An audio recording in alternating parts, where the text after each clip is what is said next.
Cerita anak yang berjudul Si Ahli Azan oleh Zahra Wardah. Selepas sholat maghrib, anak-anak di masjid segera membentuk antrian untuk belajar mengaji, termasuk Ihsan. Ihsan anak yang rajin mengaji. Dia duduk di bangku kelas 4 sekolah dasar. Setiap ada kesempatan azan, pasti Ihsan ambil, sampai semua orang tahu suara azan khas Ihsan. Minggu depan ada perlombaan di desa Ihsan dalam rangka menyambut 17 Agustus. Di antaranya ada lomba azan. Ustadz Syukri mengumumkan dan mendata anak yang ingin mengikuti lomba azan. Ihsan tidak mau kalah. Dia pendaftar pertama lomba azan. "Saya ikut Ustadz," seru Ihsan saat yang lain belum ada yang tunjuk tangan. Ternyata setelah Ihsan mendaftar, banyak juga anak-anak yang mendaftar. Mereka antusias sekali. "Baiklah, kalau sudah tidak ada lagi yang mendaftar, kita mulai mengajinya." Ustadz Syukri mulai mengajar satu demi satu anak muridnya. Ihsan murid pertama yang diajarinya saat itu hingga waktu Isya tiba. Seperti biasa, Ihsan sudah siap di depan mikrofon. Dia berdiri tegak dan percaya diri, lalu mengumandangkan azan dengan sempurna. Ada rasa nyaman saat Ihsan mengumandangkan azan. Terbukti, setiap Ihsan yang mengumandangkan azan, para jamaah sholat lumayan banyak dibandingkan saat bukan Ihsan yang azan. Ihsan sangat bahagia setiap selesai azan. Para jamaah salat Isya sudah siap. Ustadz Syukri maju sebagai imam usai iqomah. Salat Isya berlangsung tenang dan khusyuk.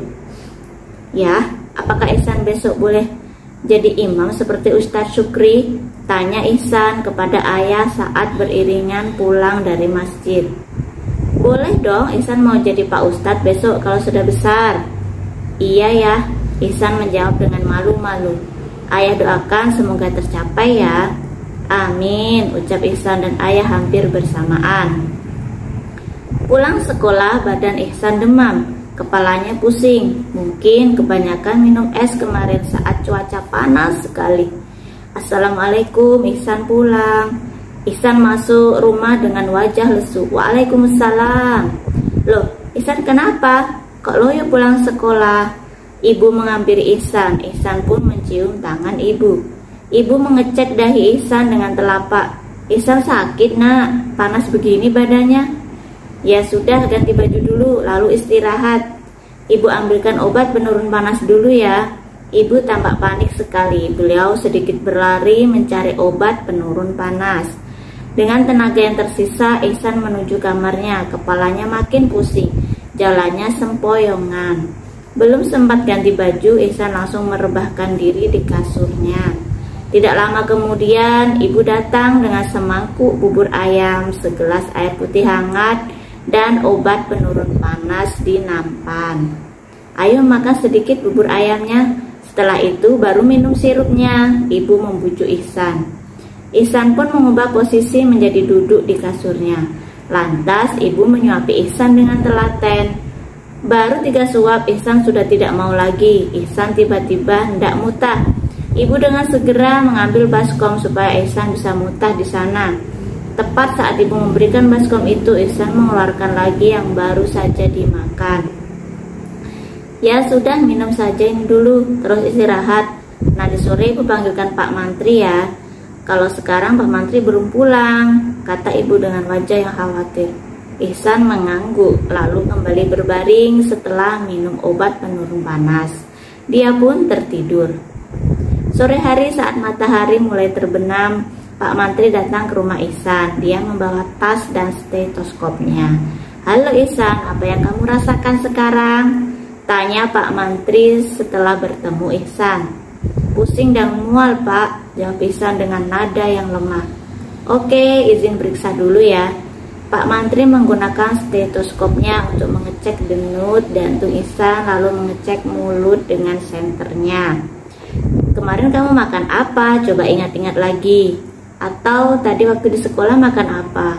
Sambil terus mengecek, Pak Mantri bertanya. "Tadi hanya makan jajan ciki dan minum es Pak." Sepertinya kamu ini keracunan makanan. Mungkin jajan yang kamu makan tadi di sekolah sudah kedaluarsa. Sementara itu ibu datang dengan camilan dan teh hangat untuk Pak Mantri. Bagaimana Pak? Pak Mantri menjelaskan seperti yang dia duga tadi. Dia memberikan beberapa obat, lalu meminum teh dari ibu. Pak Mantri memberitahu ibu supaya Ihsan istirahat dulu sampai besok. Tidak boleh beraktivitas di luar dulu. Saya pamit dulu Bu, ini ada pasien di rumah. Pamit Pak Mantri setelah menerima telepon dari istrinya di rumah. Silakan, terima kasih banyak Pak. Ibu mengantar Pak Mantri sampai ke pintu depan. Setelah itu ibu kembali ke kamar Ihsan untuk mengecek suhu badan Ihsan. Bu, besok Ihsan ada lomba azan. Tampang melas Ihsan terlihat jelas. Ibu tahu, tapi Pak Mantri bilang Ihsan harus istirahat dulu, nggak apa-apa kan?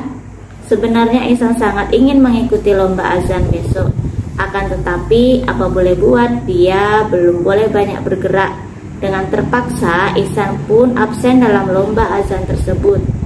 Keesokan harinya, Ihsan hanya bisa mendengarkan suara azan peserta lomba dari kamarnya. Kebetulan tempat lombanya tidak jauh dari rumah Ihsan. Sedih. Meski tidak jadi ikut lomba azan, Ihsan masih tetap semangat untuk azan di masjid. Setelah dia diperbolehkan untuk keluar rumah lagi. Sekian cerita anak yang berjudul Si Ahli Azan oleh Zahra Wardah.